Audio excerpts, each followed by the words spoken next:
We will report on Prime Minister Takechi's angry counterattack, and the Japanese government frozen by the humiliating conditions of the Chinese military. The first meeting between Prime Minister Takaichi and the Chinese military leader, which took place the other day, was reported as an effective one with the aim of stabilizing relations, but an outrageous situation was occurring under the surface. It was revealed that the military leader had made certain demands of Prime Minister Takaichi in the closed-door setting of the Japan-China summit. This was not just a diplomatic maneuver, but a moment of urgency that tested Japan and its pride itself. Prime Minister Takaichi was known as a religious figure even before he became Prime Minister, and when China criticized him for not having scientific evidence for the processing and release of the Fukushima Daiichi nuclear power plant, Minister Takaichi strongly refuted it, saying that it was an unscientific statement.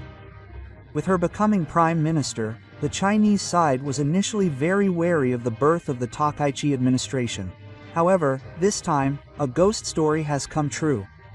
The official news report stated that the meeting confirmed the stabilization of Japan-China relations and that the atmosphere was very positive, and TV footage showed the two shaking hands, which made many people think, for now, the door to dialogue has been opened. However, this positive atmosphere was merely a production in front of the cameras. The problem is what happened behind closed doors in the closed room, and shocking information has recently been leaked from multiple sources and posted on SNS. It is the fact that behind the scenes of this meeting, President Xi Jinping made outrageous demands on the Japanese side that could be described as humiliating. The Chinese Foreign Ministry has gone to the trouble of announcing that this meeting was held in response to Japan's request, which is also a strange form of information warfare. This is their clever tactic to gain diplomatic advantage by making it seem as if Japan had bowed its head and asked for a ghost story. China planned to shake things up immediately after the inauguration of the Takaichi administration and seize the initiative in future Japan-China relations, and the bombshell prepared for this was a certain statement by the collector that I will talk about later. This meeting was not just a formal occasion for greetings, but rather the first round of a serious diplomatic war that was waged on the surface to test the resolve of the new Japanese administration.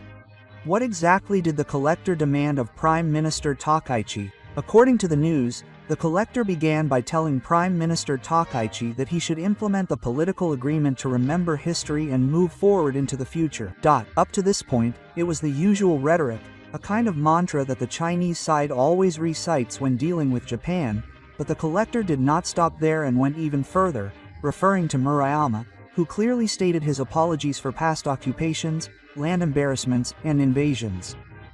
He then demanded that Prime Minister Takaichi embody the spirit of Murayama.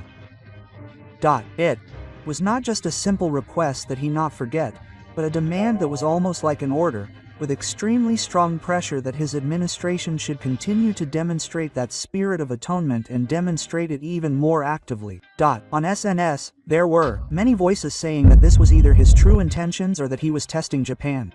It was a flamboyantly anachronistic statement, as if he had turned the hands of the clock back 30 years. Now it is the Reiwa era, so how long will he be satisfied with Japan's diplomatic apology? This is probably because the Takaichi administration is a faction of the Otaka Pope faction, and they have taken the initiative to put a stop to the country. All I can say is that your administration, like past Japanese prime ministers, will have to bow down to us on historical issues. This Murayama story card is the most powerful curse for China to bind Japan diplomatically, and by playing this card at the beginning of the ghost story, they were trying to figure out how Prime Minister Takaichi would react, and if he gave even the slightest hint of a hesitation or an ambiguous answer, they would be able to take the initiative in one go. So, what do you think? It was a very nasty and calculated tactic that seemed to say, you too will be powerless in the face of this history card. There was a clear strategy behind Kano bringing up the Murayama story at this time. It was because they judged it would be an extremely effective litmus test to test the true stance of the new Japanese government, especially Prime Minister Takaichi, who is considered to be a strong imperialist, and as Prime Minister Takaichi said here, I respect the spirit, quote. If he had said something like that, the Chinese would have judged him to be unpopular and would have used this history card every time he refused for the next 4 years. Conversely, if Prime Minister Takaichi had reacted emotionally and said that he had had enough of such old stories, the new generation in Japan would have spread propaganda around the world that he had not reflected on history, and used it as material to isolate Japan in the international community. In short, whether he answered yes or no, he would have been used by China. This was the trap set by China in the Murayama bombing story. China carefully analyzed the fact that Prime Minister Takaichi had decided not to visit the Ankoku Shrine in the spring before taking office as Prime Minister, and may have had some kind of expectation that she would take a realistic approach once she became Prime Minister, and they must have expected that even if she was a strong faction, things would eventually turn out badly once she was at the top. And to test whether those expectations were genuine, he deliberately brought up this most delicate topic. With the economic stagnation being talked about in China and dissatisfaction with the Xi Jinping administration growing, China wanted to portray itself as a strong country externally. In particular, demonstrating that it was in a position to lead Japan was an important political performance to divert domestic dissatisfaction. The recent demand for Murayama to issue a denunciation was not only an intrusion on Prime Minister Takaichi, but also directed at the entire Japanese people. It was also an arrogant message that they would always be under our control. How did Prime Minister Takaichi respond in this situation of what could be called an absolute diplomatic crime? If Prime Minister Takaichi had wavered, looked away, or become angry, Japan's defeat would have been decided at that moment. However, Prime Minister Takaichi did not back down at all, and after accepting Xi Jinping's words head-on, he responded extremely calmly without using a single expression.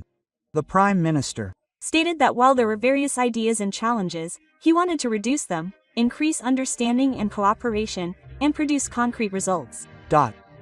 At first glance, it may sound like a very calm and inoffensive diplomatic exchange, but this short minute is where Prime Minister Takaichi's fearsome resolve and strategy to completely neutralize China's trap were hidden.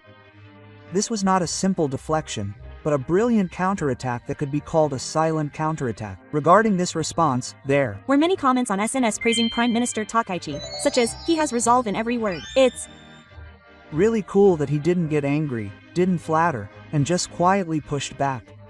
Quote, "So why did this statement become a counterattack?" It lies in the fact that Prime Minister Takaichi used the word plan. When the Chinese side brought up the past, such as the historical village, Prime Minister Takaichi changed the subject of the discussion to investigation and challenges, which are about the present and the future. This is a strong statement of intent not to fall for China's provocations. The true meaning of this statement goes even further, and what exactly does the phrase, "reduce the number of issues," that Prime Minister Takaichi mentioned refer to? Of course, it includes various practical issues that cross Japan and China, such as economic issues, security issues, and the issue of treated water, but the issue used in that context may have had a more general hidden meaning. The outdated history card that you just brought up, the Murayama story, is one of the biggest obstacles to thinking about the future of Japan-China relations. It is a strong secret and an implicit rejection. In short, if the Chinese military wants to implement a political agreement to move toward the future, you must first reduce the number of times you bring up that card from the past, otherwise we will not be able to recognize the relationship of Type 2 thinking. It means that he pushed back against the idea of tragedy. This was a perfect counterattack that did not deny the other party's words at all, but rather turned the other party's logic of moving toward the future on its head. It means that we should first reduce the situation where we are too caught up in the meantime and cannot move forward because we have been told to manage history. I think the comments on SNS say that reducing the number of issues means that they want to reduce your feelings. It was analyzed that he was a savvy man who cut straight to the chase in a roundabout way. He would never enter the opponent's territory, but he would not run away either. Furthermore, he was able to throw the ball thrown by the opponent back with the same force but from a completely different angle. Premier Kaiichi did not get emotional or apologize for the retaliation by the Chinese military, but simply produced realistic results. He neutralized the historical trap set by the opponent head-on with a toy breakthrough. This calm and collected response must have been the most unexpected for the Chinese side. China would have expected Premier Gochi to either react more emotionally or make concessions by acting as a mediator, but Premier Gochi treated the opponent's provocation as an obstacle to producing concrete results. With this one word, it can be said that Premier Gochi completely took control of the ghost story that the Chinese military had been trying to seize. Japan will no longer hide behind anyone. The curtain has now risen quietly but surely on a new era in which national interests will be protected based on calm realism rather than emotional confrontation. My impression of the channel is that they keep bringing up things from decades ago, just like the neighbors. Prime Minister Takechi's response was wonderful, and I hope that Japan will head in a good direction. I love Japan. If you like, please let me know your thoughts. Thank you for watching until the end. See you in the next news episode.